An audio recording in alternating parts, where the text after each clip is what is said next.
Everyone, so let's start with bond angle. सबसे पहले समझते हैं कि बॉन्ड एंगल होता क्या है। देखो, दो बॉन्ड्स के बीच का जो एंगल होता है ना, उसे हम क्या कहते हैं? बॉन्ड एंगल कहते हैं। जैसे कि हम वाटर का एग्जांपल लेके समझते हैं। लास्ट क्लास में हमने डिस्कस किया था कि वाटर की कैसी शेप होती है? बेंड शेप होती है ना। हम हाइब्रिडाइजेशन और ये सब कुछ कर चुके हैं, शेप को, ज्योमेट्री को कैलकुलेट करना है ना। तो वाटर की क्या होती है? बेंड शेप होती है। कैसे रिप्रेजेंट करते हैं हम? ऑक्सीजन, वाटर एंड यहाँ पे मतलब HH। अब ऑक्सीजन के पास क्या होता है? ऑक्सीजन का एटॉमिक नंबर होता है 8, मतलब कि 2 and 6 आउटर मोस्ट में इलेक्ट्रॉन्स होते हैं। पर ऑक्सीजन ने अभी तो अपने सिर्फ 2 ही इलेक्ट्रॉन्स बॉन्ड के अंदर शेयर कर रखे हैं। अब कितने रह गए? 4 और इलेक्ट्रॉन्स है ना। तो वो 4 कैसे जाते हैं? लोन पेयर के अंदर जाते हैं। तो ये क्या होता है? वाटर की बैंड शेप हो जाती है। अब अगर कोई आपसे पूछे कि इसके बीच का ये एंगल जो सपोज हम रिप्रेजेंट करते हैं थीटा से, ये थीटा कितना है, तो हमें ऐसे मॉलिक्यूल्स के अंदर, कंपाउंड्स के अंदर एंगल कैलकुलेट करने के लिए बॉन्ड एंगल की जरूरत होती है, जिसे हम पढ़ते हैं। ठीक है। या फिर सपोज जितने भी क्वेश्चंस हैं, हम विदाउट बॉन्ड एंगल के कंसेप्ट को यूज किए बिना इन क्वेश्चंस को नहीं सॉल्व कर सकते। सपोज आपसे ऐसे कोई पूछे कि BF3 है या कोई भी H2S है, ठीक है, इन दोनों के बीच में आप बताओ कि बॉन्ड एंगल किसमें ज्यादा होगा, किसमें कम होगा। सपोज आपको स्ट्रक्चर भी पता है, BF, आप ऐसे हाइब्रिडाइजेशन, शेप सब कुछ बना लोगे, ठीक है। पर आप है ना, इसका बॉन्ड एंगल जो होता है वो सिर्फ बॉन्ड एंगल के बेसिस पे ही कैलकुलेट कर सकते हो। तो अब हम स्टडी करते हैं बॉन्ड एंगल। ठीक है। अब हमने देख लिया कि बॉन्ड एंगल हमने स्टडी क्यों करना है, सो दैट हम दो बॉन्ड्स के बीच का जो एंगल है वो बता सकें। अब बॉन्ड एंगल को वैसे किसके अंदर मेजर करते हैं? जो इसकी यूनिट होती है, मतलब आप मिनट के अंदर भी मेजर कर सकते हो। मिनट जो कि हम रिप्रेजेंट करते हैं ऊपर अपोस्ट्रोफी से, ठीक है। सेकंड के अंदर भी रिप्रेजेंट कर सकते हैं, जो कि डबल अपोस्ट्रोफी से रिप्रेजेंट करते हैं। या फिर डिग्री के अंदर भी हम जो बॉन्ड एंगल है उसे रिप्रेजेंट कर सकते हैं, जो कि ऐसे स्मॉल सर्कल होता है ना ऑन द टॉप। तो बॉन्ड एंगल को हम इनसे रिप्रेजेंट कर सकते हैं। अब सपोज ये वाले क्वेश्चंस हैं, इन क्वेश्चंस को करने के लिए ना कुछ फैक्टर्स होते हैं जो कि जिसके ऊपर बॉन्ड एंगल डिपेंड होता है। तो हम वो फैक्टर्स के बारे में स्टडी करते हैं। Factors affecting bond angle, factors affecting bond angle. Bond angle को जो फैक्टर्स अफेक्ट करते हैं उनके बारे में अब हम स्टडी करेंगे। टोटल 5 फैक्टर्स होते हैं जो कि बॉन्ड एंगल को अफेक्ट करते हैं। देखो, सबसे पहला जो फैक्टर है वो है हाइब्रिडाइजेशन। हाइब्रिडाइजेशन हम डिस्कस कर चुके हैं। या फिर S character, percentage S character,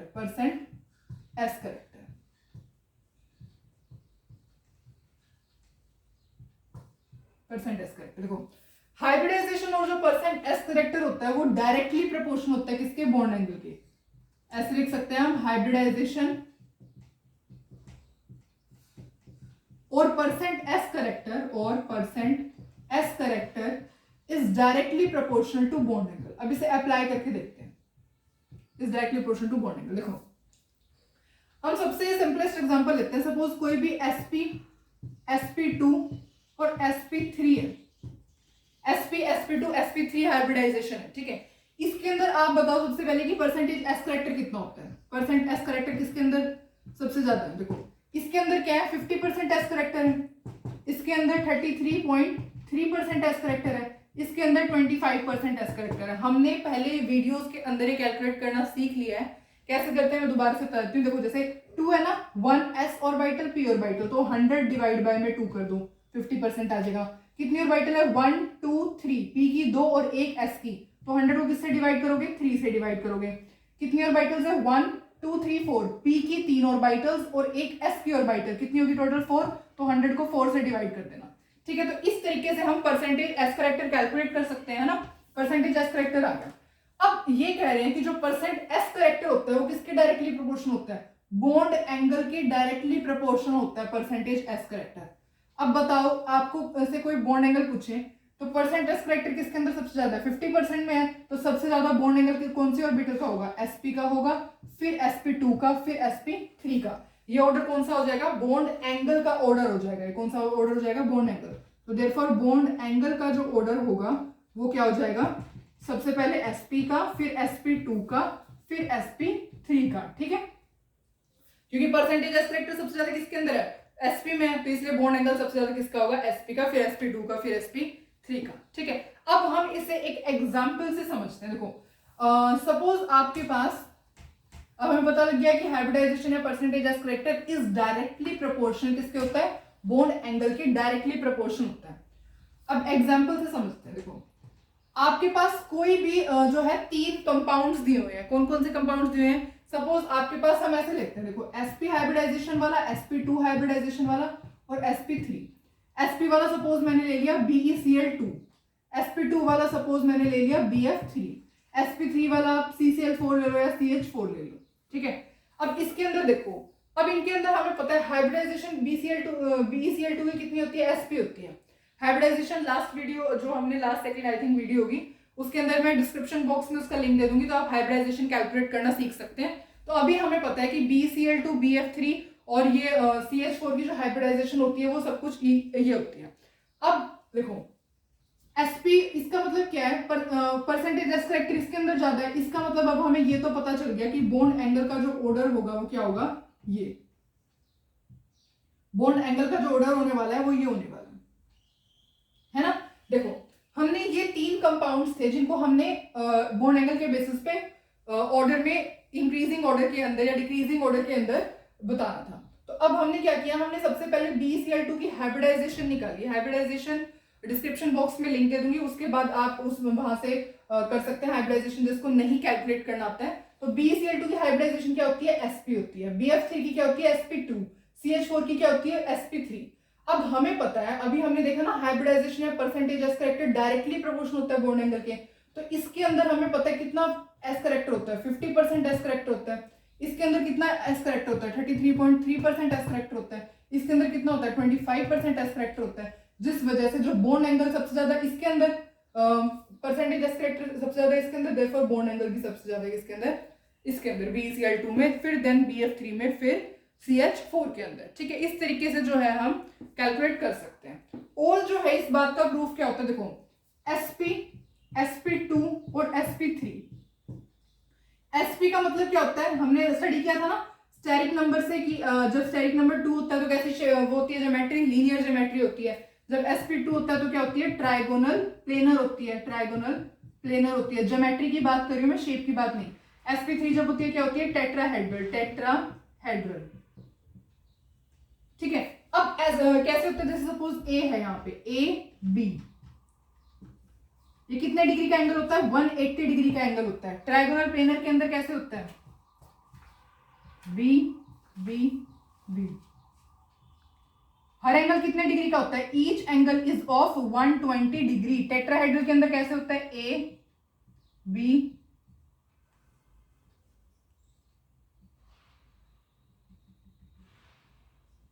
इसके अंदर एंगल, हर एक एंगल कितने डिग्री का होता है? 109.5 डिग्री का होता है। अब शायद ये प्रूफ इनफ है, ठीक है, करने के लिए कि देखो sp की क्या शेप ज्योमेट्री थी? लीनियर। sp2 की क्या थी? Trigonal planar. sp3 क्या थी? टेट्राहेड्रल। अब सबसे ज्यादा परसेंटेज एस करेक्टर इसमें था, तो सबसे ज्यादा बॉन्ड एंगल भी इसी का होना चाहिए था। और हमें पता है कि सबसे ज्यादा बॉन्ड एंगल 180 डिग्री, फिर 120 डिग्री, फिर 109.5 डिग्री। इसलिए हम ऐसे कहते हैं कि जो परसेंटेज एस करेक्टर होता है ना, वो किसके डायरेक्टली प्रोपोर्शन होता है? आपके बॉन्ड एंगल के डायरेक्टली प्रोपोर्शन होता है। ये सिर्फ एक प्रूफ है कि सबसे ज्यादा sp के अंदर, मतलब sp जिसकी हाइब्रिडाइजेशन होगी उसका बॉन्ड एंगल ज्यादा क्यों होगा? क्योंकि sp हाइब्रिडाइजेशन के अंदर जो बॉन्ड एंगल बनता है वो 180 डिग्री का होता है। sp2 के अंदर उससे कम 120 डिग्री का होता है, और sp3 के अंदर उससे भी ज्यादा कम 109.5 डिग्री का होता है, ठीक है। अब ये तो होता है फर्स्ट फैक्टर जो आपको देखना होता है। कभी भी आप कोई क्वेश्चन लोगे, इसका बॉन्ड एंगल का कोई भी क्वेश्चन लोगे ना, तो आप सबसे पहले चेक करोगे हाइब्रिडाइजेशन। आपको सबसे पहले हाइब्रिडाइजेशन चेक करनी है। अब चलो ये तो सारी हाइब्रिडाइजेशन डिफरेंट थी, एक में sp थी, एक में sp2, एक में sp3।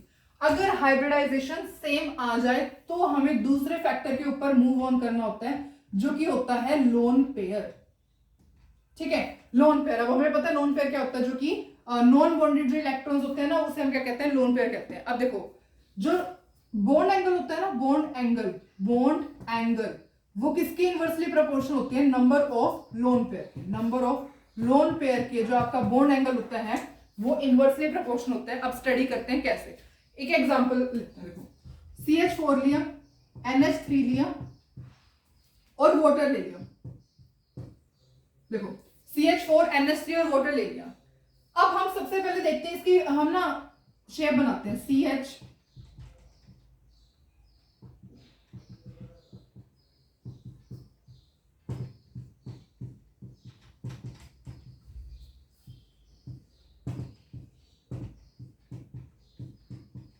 देखो हमें पता है इसकी क्या शेप होती है, CH4 की शेप क्या होती है, टेट्राहेड्रल। ये कैसी शेप का होता है, टेट्राहेड्रल शेप का होता है। NH3 कैसी शेप का होता है, पिरामिडल शेप का होता है।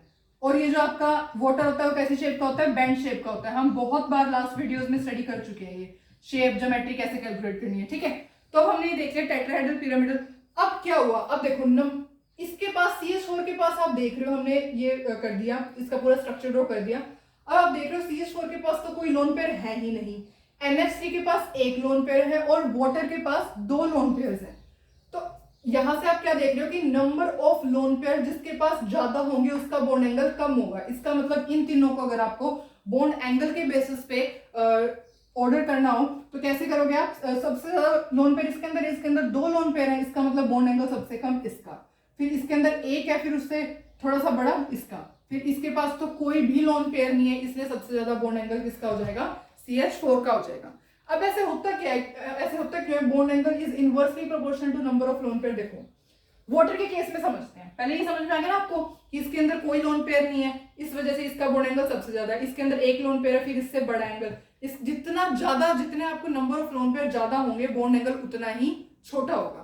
अब इसका रीजन समझते हैं ऐसा क्यों होता है। देखो वाटर का केस लेते हैं, वाटर के अंदर क्या होता है, ये वाटर है, ठीक है। वाटर के अंदर क्या होता है, ये 2 लोन पेयर है। हमने VSEPR थ्योरी लास्ट क्लास में डिस्कस किया था कि लोन पेयर में जो रिपल्शन होती है वो ज्यादा होती है as compare to lone pair bond pair, as compare to bond pair. ये हमने VSEPR थ्योरी यही कहती है, लोन पेयर में सबसे ज्यादा रिपल्शन होती है। ये क्या होगा, ये 2 लोन पेयर है, ये क्या करेंगे, रिपल्शन करेंगे। रिपल्शन का मतलब ऐसे, मतलब एक दूसरे से दूर जाएंगे, ये एक दूसरे से दूर जाएंगे तो ये जो 2 बॉन्ड्स होंगे क्या आ जाएंगे, पास आ जाएंगे, मतलब ऐसा हो जाएगा, ये एक दूसरे से दूर चले जाएंगे और ये दोनों जो होंगे वो फिर पास आ जाएंगे, ठीक है। मतलब ऐसे होगा तो फिर ऊपर से अगर सपोज रिपल्शन होगी, ये ऐसे आएंगे तो ये वाली शेप है ये भी तो डिस्टॉर्टेड हो जाएगी ना, तो इस वजह से क्या होगा, ये दोनों आपस में पास आ जाएंगे। तो ये जो थीटा था, सपोज थीटा पहले एक्स था और ये सपोज नहीं ऐसे करते, ये थीटा है और ये थीटा 1 है, ठीक है। तो जो थीटा होगा वो क्या है, वो ज्यादा as compare to theta dash से, ठीक है। क्योंकि देखो लोन पेयर था, लोन पेयर क्या कर रहा है, रिपल्शन हो रही है, लोन पेयर में रिपल्शन हो रही है, जिसकी वजह से लोन पेयर ऐसे आएगा, बेंड करेगा और ये जो HH की जो बॉन्ड थे वो और भी ज्यादा आपस में कंप्रेस हो जाएंगे।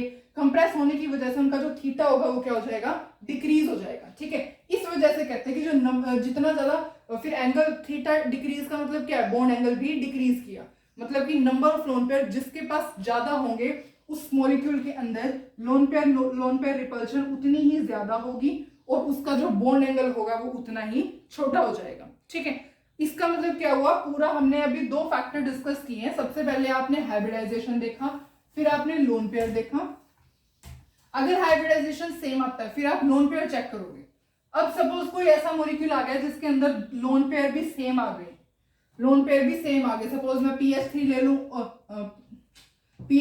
लूं और NH3 ले लूं, ठीक है।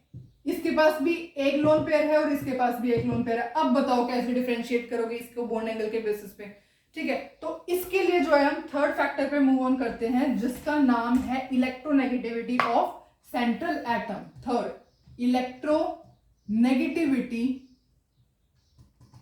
Electronegativity of central atom. जो इलेक्ट्रोनेगेटिविटी होती है ना सेंट्रल एटम की, वो डायरेक्टली प्रोपोर्शनल होती है, is directly proportional to bond angle. Directly proportional होती है, जितना ज्यादा सेंट्रल एटम इलेक्ट्रोनेगेटिव उसका बॉन्ड एंगल उतना ही ज्यादा होता है, ठीक है। फॉर एग्जांपल हम अब स्टडी करते हैं वाटर और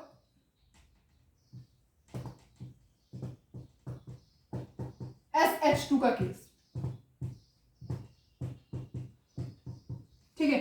ये मैंने वाटर ड्रॉ किया, ये SH2, ठीक है। S का क्या होता है, सल्फर का atomic number 16, electronic configuration 286, 6 electrons participate करेंगे बॉन्डिंग के अंदर, 2 ने तो कर ही दिया, बाकी के 1 2 3 4 वो ऐसे कैसे होंगे, लोन पेयर में होंगे, ठीक है।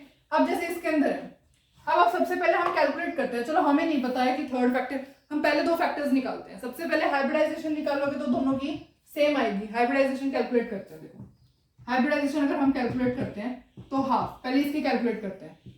ऑक्सीजन का क्या होता है, 6 इलेक्ट्रॉन होते हैं, मोनोवैलेंट कितने हैं, 2, इसमें भी हाफ। सल्फर का भी 6, मोनोवैलेंट कितने 2। सॉल्व करके हाइब्रिडाइजेशन तो सेम ही आ गई है ना 4 मतलब sp3, इसकी भी sp3 आ गई, इसकी भी sp3 आ गई, मतलब हाइब्रिडाइजेशन वाला तो कंसेप्ट हम नहीं यूज करेंगे। फिर हम सेकंड फैक्टर के ऊपर मूव ऑन करते हैं, दैट इज लोन पेयर के ऊपर हम करेंगे अगर ऐसा क्वेश्चन एग्जाम पे आता है, ठीक है। फिर आप लोन पेयर देखोगे, लोन पेयर भी आपको दिख रहा है सेम, दोनों के पास दो दो लोन पेयर है, तो उसका भी अब हमें नहीं, मतलब ये भी हम इससे भी क्वेश्चन सॉल्व नहीं कर सकते। तब हम थर्ड फैक्टर के ऊपर आए, जब इलेक्ट्रोनेगेटिविटी ऑफ सेंट्रल एटम। अब देखते हैं, देखो हमें पता है कि जो इलेक्ट्रोनेगेटिविटी होती है ना ऑक्सीजन की, वो ग्रेटर होती है as compare to electronegativity of sulphur, है ना। मैंने टेबल बनवाई थी जिसके अंदर हमने ये डिस्कस किया था कि electronegativity of oxygen is greater than electronegativity of sulphur. इस वजह से अब इलेक्ट्रोनेगेटिविटी किसकी ज्यादा, ऑक्सीजन की ज्यादा, इसका मतलब बॉन्ड एंगल किसका ज्यादा होगा, इसका बॉन्ड एंगल ज्यादा हो जाएगा, ठीक है। अब ऐसा क्यों होता है कि इलेक्ट्रोनेगेटिविटी जो होती है सेंट्रल एटम की, वो डायरेक्टली प्रोपोर्शनल क्यों होती है बॉन्ड एंगल के, क्योंकि देखो इलेक्ट्रोनेगेटिविटी, अब जैसे ऑक्सीजन का यहां ड्रॉ करते हैं, देखो ऑक्सीजन क्या है, अब हम कह रहे हैं ऑक्सीजन ज्यादा इलेक्ट्रोनेगेटिव है।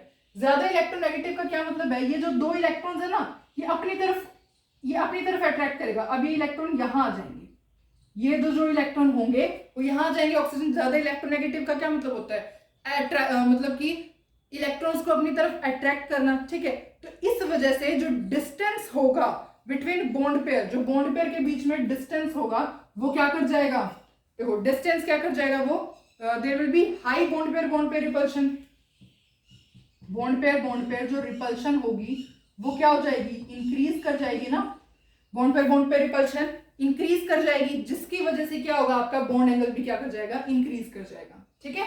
तो इसका मतलब क्या है, अगर हम सपोज देखो हमें कुछ भी नहीं पता था सपोज बॉन्ड एंगल के बारे में, हमने पहले दो फैक्टर्स पढ़े, हाइब्रिडाइजेशन आपने देखा दोनों की सेम है, दूसरे फैक्टर पे आपने गए लोन पेयर भी दोनों के पास same number of lone pair है, तीसरा फैक्टर आप इलेक्ट्रोनेगेटिविटी चेक करोगे। अब हमें पता है जो ये क्या होता है, ये इलेक्ट्रोनेगेटिविटी का साइन होता है ना, हमने डिस्कस किया हुआ है इलेक्ट्रोनेगेटिविटी का साइन होता है। तो इलेक्ट्रोनेगेटिविटी जो ऑक्सीजन की है वो ज्यादा है एज कंपेयर टू सल्फर, तो हमने इसके बेसिस पे तो हमने कर दिया कि ये होता है, पर इसकी एक्सप्लेनेशन क्या है, ऐसा क्यों होता है, क्योंकि यहाँ पे क्या होता है, ऑक्सीजन ज्यादा इलेक्ट्रोनेगेटिव है, ज्यादा इलेक्ट्रोनेगेटिव होने की वजह से ये इलेक्ट्रॉन्स को अपनी तरफ अट्रैक्ट करेगा, तो बॉन्ड पेयर रिपल्शन ज्यादा हो जाएगी, जिसकी वजह से जो बॉन्ड एंगल होगा वो भी इंक्रीज कर जाएगा, ठीक है। इसको आप एक और एग्जांपल से भी समझ सकते हैं, जैसे कि हम ना ग्रुप 15 वाली सीरीज लेते हैं। ग्रुप 15 वाली सीरीज का क्या मतलब है, NH3 ले लो, PH3 का ले लो, ASH3 का ले लो, है ना, ऐसे होते हैं नाइट्रोजन, फॉस्फोरस, आर्सेनिक। अब इसके अंदर देखते हैं, सपोज ये क्वेश्चन है, इसको आपको बॉन्ड एंगल के बेसिस पे करना है। हाइब्रिडाइजेशन निकालोगे सबकी सेम आएगी, लोन पेयर भी सबके अंदर सेम है, तो हम डायरेक्टली थर्ड करते। देखो इसके अंदर अगर आप करोगे तो आपको पता है इलेक्ट्रोनेगेटिविटी ये ऐसे होते हैं, nitrogen, phosphorus, arsenic, antimony, bismuth, इस तरीके से होते हैं, ठीक है। तो आप हमें पता है जो ऊपर से लेकर के नीचे जाते हैं तो इलेक्ट्रोनेगेटिविटी होती है वो क्या करती है, डिक्रीज करती है। Electronegativity decreases from top to bottom, ठीक है। इसका मतलब क्या है, इसके अंदर इलेक्ट्रोनेगेटिविटी सबसे कम है। इलेक्ट्रोनेगेटिविटी कम मतलब कि बॉन्ड एंगल भी कम, बॉन्ड एंगल कम, इसलिए इसका सबसे लीस्ट बॉन्ड एंगल, सबसे ज्यादा बॉन्ड एंगल इसका, ठीक है। इतने इजी क्वेश्चन होते हैं बॉन्ड एंगल पे, बस आपको थोड़ा कंसेप्ट पता होना चाहिए, क्लियर होना चाहिए। 5 फैक्टर के बेसिस पे ही आप ये क्वेश्चन बॉन्ड एंगल के सॉल्व कर सकते हैं, ठीक है। NH3 PH3 SH3 आपने क्या किया, टॉप टू बॉटम आपने क्या किया, इसको ऐसे, हमें पता है नाइट्रोजन की सीरीज होती है ना, अब नाइट्रोजन फॉस्फोरस, अब हमें पता है कि टॉप टू बॉटम जाते हैं तो इलेक्ट्रोनेगेटिविटी डिक्रीज करती है, मतलब सबसे कम इलेक्ट्रोनेगेटिविटी इसकी होगी, आर्सेनिक वाले की होगी। अब आर्सेनिक वाले की इलेक्ट्रोनेगेटिविटी सबसे कम है, इलेक्ट्रोनेगेटिविटी कम, इसका मतलब बॉन्ड एंगल भी कम, क्योंकि दोनों क्या है, डायरेक्टली प्रोपोर्शनल है, तो सबसे कम इसका, फिर इससे ज्यादा, फिर सबसे ज्यादा NH3 का, ठीक है। अब हम बात करते हैं फोर्थ फैक्टर की।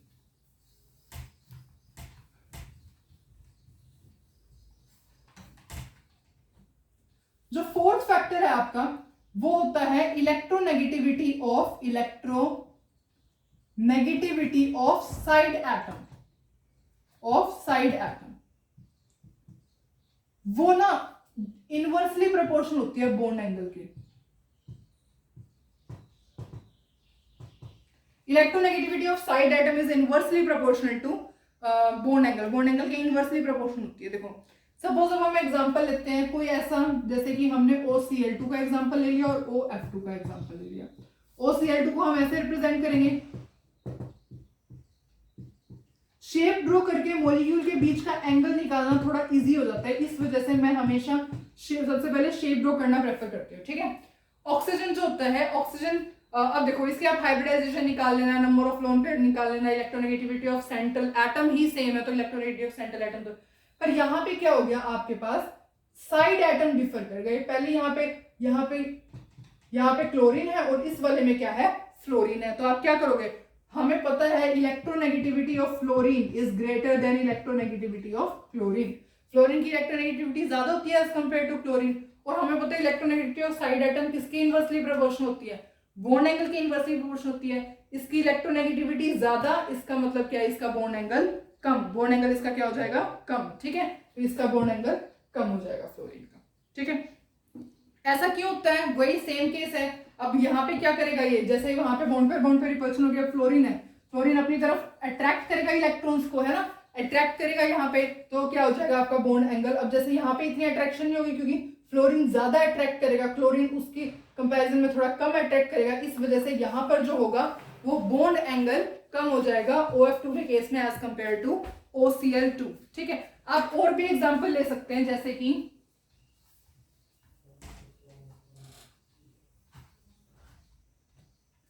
आपने SF2 ले लिया, SCl2 ले लिया, SBr2 ले लिया, ऐसे ले लो। ठीक है, हमें पता ही क्या है, फ्लोरीन क्लोरीन ब्रोमीन वाली सीरीज है ना, फ्लोरीन क्लोरीन ब्रोमीन वाली सीरीज है। सबसे ज्यादा इलेक्ट्रोनेगेटिविटी फ्लोरीन होता है, सबसे ज्यादा इलेक्ट्रोनेगेटिव, उसके बाद क्लोरीन, उसके बाद ब्रोमीन, सबसे कम इसकी है ना इलेक्ट्रोनेगेटिविटी। इसका मतलब देखो इलेक्ट्रोनेगेटिविटी साइड एटम की किसकी सबसे ज्यादा कम है, इसकी कम है ना, तो सबसे ज्यादा बॉन्ड एंगल किसका होगा, इसका होगा।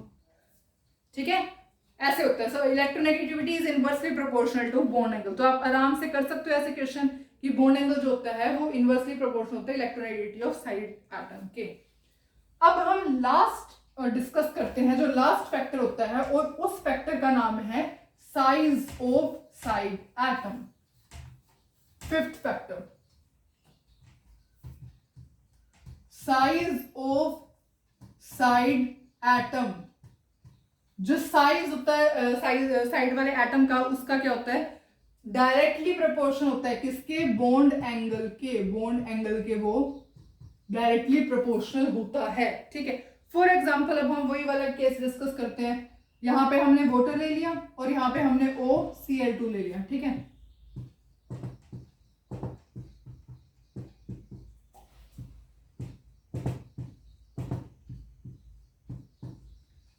Hybridisation same, number of lone pair same, electronegativity of central atom तो सेम होनी है, सेंट्रल एटम ही सेम है। ठीक है, यहाँ पे अगर आप देखोगे इलेक्ट्रोनेगेटिविटी ऑफ साइड एटम की, उस पर भी सॉल्व कर सकते हो, size of the side atom के बेसिस पे भी सॉल्व कर सकते हो। ठीक है, तो अगर आप साइज इंक्रीज करोगे, साइज किसका ज्यादा है, क्लोरीन का ज्यादा होता है, तो बॉन्ड एंगल भी किसका ज्यादा हो जाएगा, इसका ज्यादा हो जाएगा। ठीक है, साइज का मतलब देखो, अब जैसे एक तो ये है, एक जैसे सपोज ऑक्सीजन है, यहाँ पे छोटे छोटे ऐसे लगे हुए हैं, ये हाइड्रोजन है, और ये ऑक्सीजन है, यहाँ पे इतने बड़े क्लोरीन लगे हुए हैं। तो ऑफ कोर्स ज्यादा, जितने ज्यादा बड़े होंगे तो ये जो बॉन्ड एंगल होगा वो बड़ा नहीं हो जाएगा, बॉन्ड एंगल बड़ा नहीं हो जाएगा। इसमें बॉन्ड एंगल छोटा नहीं दिख रहा आपको, theta theta dash, theta is less than theta dash. ठीक है, ये छोटे छोटे से, सपोज ये क्या रिप्रेजेंट कर रहे हैं, हाइड्रोजन रिप्रेजेंट कर रहे हैं, तो ये इतने छोटे हैं, ये क्लोरीन है, ये क्लोरीन है, सपोज इतने बड़े हैं। ठीक है, तो यहाँ पे क्या हो जाएगा, बॉन्ड एंगल ही ज्यादा हो जाएगा। तो इस वजह से हम इस ऐसे जो size of the side atom होता है वो किसके डायरेक्टली प्रोपोर्शन होता है, बॉन्ड एंगल के डायरेक्टली प्रोपोर्शन होता है। ऑलमोस्ट हमने जितने भी फैक्टर्स हैं, इस 5 फैक्टर्स के बेसिस पे आप सारे क्वेश्चन बॉन्ड एंगल के सॉल्व कर सकते हो। ठीक है, अब मैं आपको एक बात बताती हूँ, अब हमें ना क्वेश्चन सॉल्व करते हैं सबसे पहले, उसके बाद हमें पूरा कॉन्फिडेंस हो जाएगा कि हाँ जो हमने इस लेक्चर में सीखा है ना वो हमने अप्लाई करना सीख लिया। बिकॉज क्वेश्चन के ऊपर अप्लाई करना is very very important. Question number 1 करते, देखो स्मॉलेस्ट बॉन्ड एंगल बताना है, PCl3 है, NCl3 है, AsCl3 है, SbCl3 है। देखो अब हमने सबसे पहले बॉन्ड एंगल बताना है। अब हम फैक्टर जो हमने सबसे पहले डिस्कस किया था वो क्या था, हाइब्रिडाइजेशन। बस सिंपली ऐसे लेकर के चलते हैं। देखो हाइब्रिडाइजेशन, ये पूरा हाइब्रिडाइजेशन लिख लेना, ठीक है। हाइब्रिडाइजेशन लेकर के चलते हैं। देखो ऐसे निकालते हैं। इसके केस में क्या आ गया, हाफ इंटू में 5 प्लस में 3, हाफ इंटू में 5 प्लस में 3, हाफ इंटू में 5 प्लस में 3, हाफ इंटू में 5 प्लस में 3। अब मैं ऐसे कैसे लिख रही हूँ हाफ इंटू 5 प्लस 3, क्योंकि मुझे पता है ये किसकी सीरीज है, ये नाइट्रोजन वाली ग्रुप 15 की सीरीज होती है। ग्रुप 15 देखोगे ना पीरियोडिक टेबल में, तो ऐसा होता है nitrogen, phosphorus, arsenic, antimony, bismuth, ठीक है। इस टाइप का जो होता है वो ग्रुप ऐसे होता है। ऐसे ये जो होता है ग्रुप 15 की सीरीज है। तो हमें पता है ग्रुप 15 के अंदर लास्ट वाले इलेक्ट्रॉन, आउटर मोस्ट शेल में कितने इलेक्ट्रॉन होते हैं, 5 होते हैं। तो यहाँ पे सबके 5 ही इलेक्ट्रॉन होंगे, क्योंकि ग्रुप 15 का है। 5 इलेक्ट्रॉन हो गया। प्लस में क्या है, नंबर ऑफ मोनोवैलेंट कितने हैं, क्लोरीन की वैलेंसी 1 होती है, क्लोरीन सब में क्लोरीन तो नहीं है, इसलिए मैंने 3 लिख दिया, ठीक है। ये भी हमने हाइब्रिडाइजेशन वाले लेक्चर में डिस्कस किया हुआ है, कैसे हाइब्रिडाइजेशन निकालते हैं, है ना। तो हम कैसे, इसके अंदर क्या आएगा, सबके अंदर आंसर 4 आएगा, 4 4 4 4। क्या होगा हाइब्रिडाइजेशन, sp3 sp3 sp3 और sp3। अब इसका तो हमें कुछ मतलब नहीं बना, हम इसके बेसिस पे बॉन्ड एंगल नहीं निकाल पाए। अब हम क्या करते हैं, सेकंड उस पे मूव करते हैं, सेकंड फैक्टर पे जो हमने पढ़ा था, number of lone pair. Number of lone pair क्या होते हैं, second number of lone pair जो हमने पढ़ा था, देखते हैं। P के पास देखो Cl Cl Cl, सबके पास एक एक लोन पेयर है।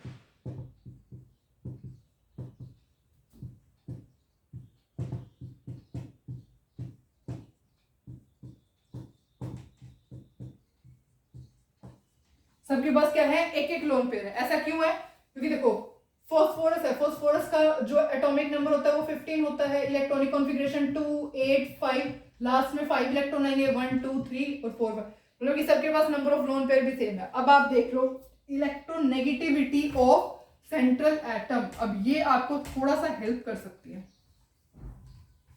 क्योंकि सब सेम सेंट्रल एटम्स डिफरेंट है ना, इसलिए। देखो थर्ड फैक्टर देखते हैं। थर्ड फैक्टर जो हमने डिस्कस किया था वो क्या था, electronegativity of central atom, electronegativity of central atom.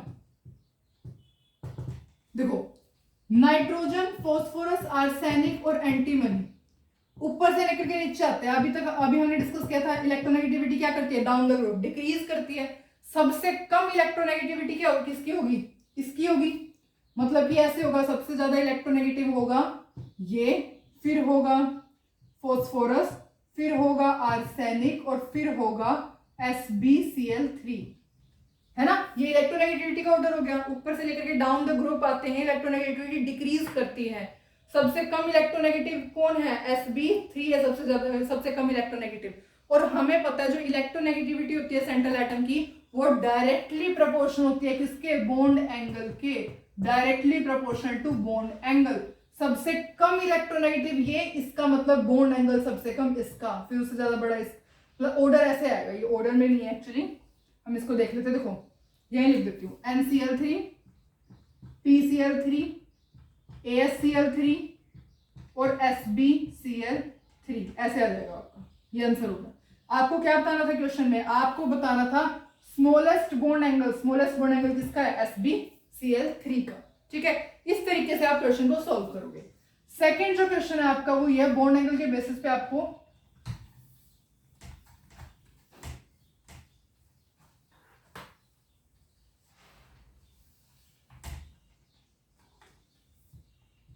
Second है BF3 SiH4 NH3 और H2S, इसको बॉन्ड एंगल के बेसिस पे वो करना है आपको। देखो सबसे पहले हाइब्रिडाइजेशन जो काम हमें करना होता है वो जल्दी से करते हैं। हाफ इंटू में boron, hydrogen, helium, lithium, beryllium, boron. Atomic number कितना होता है, एटॉमिक नंबर ऑफ Z से, एटॉमिक नंबर ऑफ बोरोन कितना होता है 5, मतलब कि 2 3, लास्ट में कितने 3 इलेक्ट्रॉन, मतलब कि 3। नंबर ऑफ मोनोवैलेंट कितने होते हैं 3, ऐसे हम कैलकुलेट करते हैं। हाफ इंटू में सिलिकॉन का क्या होता है 4, प्लस में number of monovalent 4, half into में नाइट्रोजन के 5, नंबर ऑफ मोनोवैलेंट 3, हाइड्रोजन की वैलेंसी 3 होती है ना, हाइड्रोजन की वैलेंसी 1 होती है, और कितने हाइड्रोजन है 3 मोनोवैलेंट है, इसलिए इसका क्या आ जाएगा हाफ इंटू में सल्फर का वैलेंस इलेक्ट्रॉन 6, प्लस में नंबर ऑफ मोनोवैलेंट कितने 2। अब इसको आप सॉल्व करो, देखो 6/2 दैट इज 3, इसको यहां लिखते हो। 8 डिवाइड बाय 2 दैट इज 4, ये भी कितना आएगा 4, ये भी कितना आएगा 4। ठीक है, अब देखो अब हाइब्रिडाइजेशन 3 की तो सेम आई है, इसकी क्या होगी sp2, इसकी क्या होगी sp3, इसकी क्या होगी sp3, इसकी क्या होगी sp3। अब देखो कैसे होता है, स्टेरिक नंबर 3 था तो हाइब्रिडाइजेशन sp2 होती है, स्टेरिक नंबर 4 होता है तो हाइब्रिडाइजेशन sp3 होती है। वो आपको डिस्क्रिप्शन बॉक्स में लिंक मिल जाएगा कि हाइब्रिडाइजेशन कैसे कैलकुलेट करते हैं, वहां से वीडियो देख सकते हो। ठीक है, तो BF3 का ही अब ऐसे होगा। अब हमने देखा है कि जो हाइब्रिडाइजेशन होती है, हाइब्रिडाइजेशन वो किसके डायरेक्टली प्रोपोर्शनल होती है, बॉन्ड एंगल के डायरेक्टली प्रोपोर्शनल होती है ना, बॉन्ड एंगल के डायरेक्टली प्रोपोर्शनल होती है। या फिर आप ऐसे कह सकते हो percent s character, percent s character की किसके डायरेक्टली प्रोपोर्शनल होता है, बॉन्ड एंगल के डायरेक्टली प्रोपोर्शनल होता है। सबसे ज्यादा परसेंट एस करेक्टर किसमें है, इसके अंदर है 33.3% परसेंट एस करेक्टर है। इनमें तो कितना होता है 25% होता है, इसमें भी 25%, इसमें भी 25% एस करेक्टर है ना। तो इसके अंदर सब जितना ज्यादा परसेंट एस करेक्टर उतना ही ज्यादा बॉन्ड एंगल, मतलब सबसे ज्यादा बॉन्ड एंगल तो BF3 का हो गया। बाकी की तो कहानी बाद में करेंगे, पहले BF3 तो रेस से हट ही चुका है तो इसको हम हटा देते हैं। अब देखो अब रह गई ये 3 मॉलिक्यूल्स, अभी 3 रह गए। अब हाइब्रिडाइजेशन वाला तो आगे सेम आ गया। अब number of lone pair calculate कर लो। नंबर ऑफ लोन पेयर देखो SiH4 है, SiH4 का होता है ये ऐसे। सिलिकॉन जो होता है उसकी वैलेंस, उसकी वैलेंसी होती है 4, तो 4 ही बॉन्ड बना दिए, कोई लोन पेयर का कोई स्कोप नहीं है ना। आप है ना सारे कंपाउंड्स के स्ट्रक्चर लर्न नहीं कर सकते, जितने भी कंपाउंड्स है यूनिवर्स में आप सब कंपाउंड के स्ट्रक्चर लर्न नहीं कर सकते हैं। ठीक है, कुछ रेयरली यूज्ड कंपाउंड्स होते हैं जो आपको अपने आप, जिनके स्ट्रक्चर ऐसे प्रैक्टिस से लर्न हो जाते हैं, उसके आप अपने आप लर्न, मतलब ऐसा नहीं है कि आपको हर एक का स्ट्रक्चर लर्न करना, आपको हाइब्रिडाइजेशन आनी चाहिए, शेप बनानी आती है, बस बात खत्म, आपको और कोई टेंशन लेने की जरूरत ही नहीं है ना। तो आपको क्या है SiH4 के बेस, SiH सिलिकॉन की जो वो होती है वैलेंसी वो 4 होती है, इसलिए उसने 4 बॉन्ड बना दिए। नाइट्रोजन की कितनी होती है 5 वैलेंसी होती है, इसका मतलब क्या है 3 तो यहाँ हाइड्रोजन के साथ बना दिए, एक लोन पेयर। एस के अंदर क्या, ये हो गया एस के अंदर है ना। सल्फर का जो एटॉमिक नंबर होता है वो क्या होता है 16, वैलेंसी 2 8, मतलब 6 इलेक्ट्रॉन पार्टिसिपेट करेंगे है ना। दो ने तो हाइड्रोजन के साथ बॉन्ड बना दिया, 1 2 3 4 बज गए। तो इस तरीके से अब आपको क्या सेकंड फैक्टर था, नंबर ऑफ लोन पेयर देख रहे थे। अब हम नंबर ऑफ लोन पेयर के अंदर ये देखा था हमने कि जो नंबर ऑफ लोन पेयर होते हैं, number of lone pair is inversely proportional to bond angle, है ना। जिसके पास जितने ज्यादा बॉन्ड पेयर होंगे, सॉरी, जिसके पास जितने ज्यादा लोन पेयर होंगे उसका बॉन्ड एंगल उतना ही कम होगा, है ना। जिसके पास जितने ज्यादा लोन पेयर होंगे उसका बॉन्ड एंगल उतना ही कम होगा। लोन पेयर इसके पास ज्यादा दिख रहे हैं, SiH4 के पास, NH3 के पास या H2S के पास, मेरे को तो इसके पास ज्यादा दिख रहे हैं, है ना। तो इसका मतलब क्या है, नंबर ऑफ लोन पेयर इसके पास ज्यादा है, इसका मतलब बॉन्ड एंगल सबसे कम किसका है, इसका है।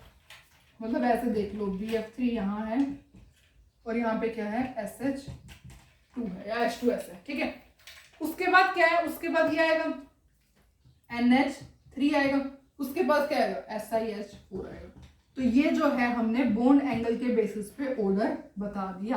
पहले आपने हाइब्रिडाइजेशन चेक की, हाइब्रिडाइजेशन के अंदर BF3 की हाइब्रिडाइजेशन sp2 आई, है ना। ये इसके बेसिस पे हाइब्रिडाइजेशन की sp2 आई, इन सब की तीनों की सेम आई। फिर हमने सेकंड फैक्टर के ऊपर मूव ऑन किया, है ना, जो कि क्या था number of lone pair. Number of lone pair हमने देखा कि किसके अंदर ज्यादा है, H2S के अंदर ज्यादा है number of lone pair. H2S के अंदर ज्यादा है तो जितने ज्यादा नंबर ऑफ लोन पेयर उतना ही कम बॉन्ड एंगल, कम बॉन्ड एंगल। उसके बाद इसके पास एक लोन पेयर है तो इससे थोड़ा सा ज्यादा बॉन्ड एंगल इसका होगा, ठीक है। और SiH4 के पास तो एक भी लोन पेयर नहीं है, तो इसका मतलब तो ये क्या हो गया, हमने बॉन्ड एंगल के बेसिस पे सारा जो है रिप्रेजेंट कर दिया। अब जो थर्ड है, थर्ड क्वेश्चन करते हैं। थर्ड क्वेश्चन के अंदर ना आपको ये बताना है कि ऐसा कौन सा कंपाउंड है इन चारों में से जिसका जो है सारे बॉन्ड एंगल 109.5 डिग्री के होंगे। क्वेश्चन नंबर जो थर्ड है ना वो ये है CH3Cl, CHI3, CHCl3 और CCl4। इन चारों में से आपको बताना है कि सब में 109.5 डिग्री का एंगल किस में होगा? देखो सबसे पहले CH3Cl लेते हैं, तो आप ना स्ट्रक्चर ड्रॉ कर लो, CCl HHH CH I CH Cl और Cl। अब एक बात आपको एज ए नोट अपनी नोटबुक में राइट डाउन करनी है, वो क्या है? If all surrounding atoms are same and central atom has no lone pair, then molecule will be symmetrical।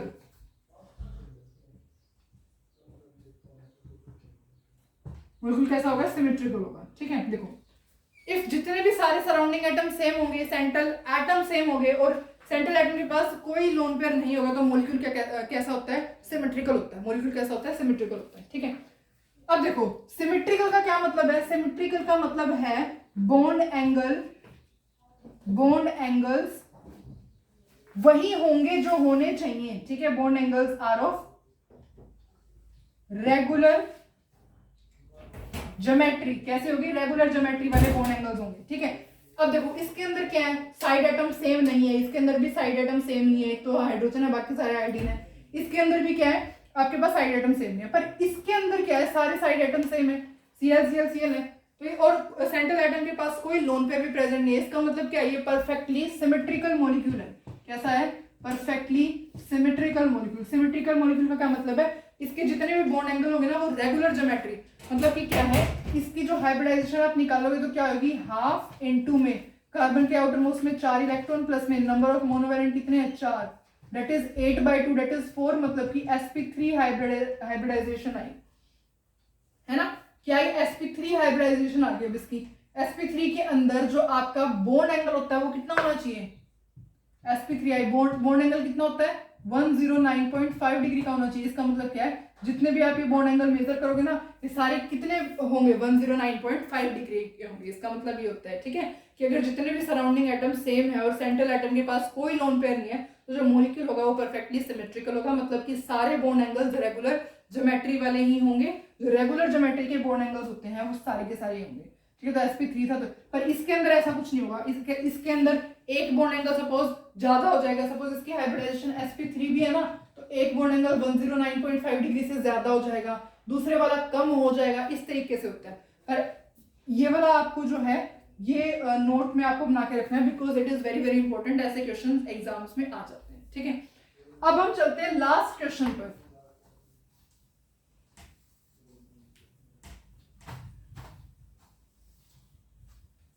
जो हमारा लास्ट क्वेश्चन है वो ये है कि हमें परसेंट एस करेक्टर बताना है। क्या बताना है? परसेंट एस करेक्टर बताना है। किसके अंदर? Single bond, double bond, triple bond और नन। किसके अंदर सबसे ज्यादा परसेंट एस करेक्टर है? आप हाइब्रिडाइजेशन निकाल लो। जब भी सिंगल बॉन्ड होता है हाइब्रिडाइजेशन क्या होती है? sp3। जब भी डबल बॉन्ड होता है हाइब्रिडाइजेशन क्या होती है? sp2। जब भी ट्रिपल बॉन्ड होता है हाइब्रिडाइजेशन क्या होती है? sp। हमें पता है sp के अंदर कितना एस करेक्टर होता है? 50% एस करेक्टर होता है। इसके अंदर कितना होता है? 33.3% एस करेक्टर होता है। इसके अंदर कितना होता है? 25% एस करेक्टर होता है। ये क्या है? एस करेक्टर का ऑर्डर है। ठीक है, तो अब हमें क्या, जिसके अंदर सबसे ज्यादा परसेंट एस करेक्टर, मतलब किसके है? इसके अंदर मैक्सिमम परसेंट एस करेक्टर। ठीक है, ऐसे हम जितने भी बॉन्ड एंगल्स के क्वेश्चन होते हैं उनको सॉल्व कर सकते हैं आराम से। ठीक है, ये 5 फैक्टर्स होते हैं। आप लाइन बाय लाइन देखेंगे, लर्न करेंगे और 2-3 बार रीड करेंगे तो आपका हो जाएगा ये लर्न। ठीक है, सबसे पहले आपको हाइब्रिडाइजेशन चेक करनी है। हाइब्रिडाइजेशन सेम आती है, फिर आपको लोन पेयर पे देखना है। लोन पेयर सेम आता है तो आपको electronegativity of central atom check करनी है, वो सेम आती है। फिर आप electronegativity of side atom check करोगे, वो सेम आते हैं तो आप size of side atom check करोगे। और इतने में तो आपका क्वेश्चन